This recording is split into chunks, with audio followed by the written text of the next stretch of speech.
আরো একটা কথা বলে রাখি, আমরা অনেকে মনে করি প্রাডো একটা কমফোর্ট কার। এটাকে আমাদের মাথায় রাখতে হবে এটা একটা ট্রাক। আমাদেরকে এটা ট্রাকের মতো কমফোর্টেই আমাদেরকে চিন্তা করতে হবে। এখান থেকে আমরা যে কমফোর্টটা পাবো সেটা একটা বোনাস কমফোর্ট।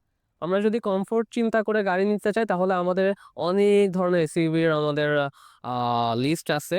বাট আমাদের এসইউভির মেইন ফাংশনই হচ্ছে এটা যেকোনো রোডের জন্য আপনার একটা ফ্লেক্সিবল একটা পারফরম্যান্স দিবে। ঠিক আছে?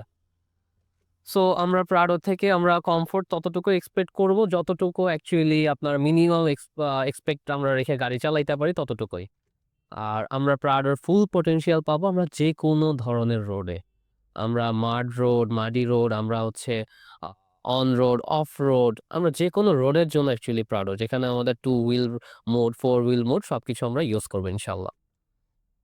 সো এটা হচ্ছে আমাদের ব্লাক কালারের আমাদের যে প্রাডোটা ২০২২ এর এইটার ইন্টেরিয়র এবং হচ্ছে ড্রাইভিং যে আ মোডে যে আ এ এবং এটার যে ড্রাইভিং পারফরম্যান্স সেটা এরকম। এখানে আমাদের এভারেজ কেএমপিএল দেখা যাচ্ছে 4.5 কেএমপিএল।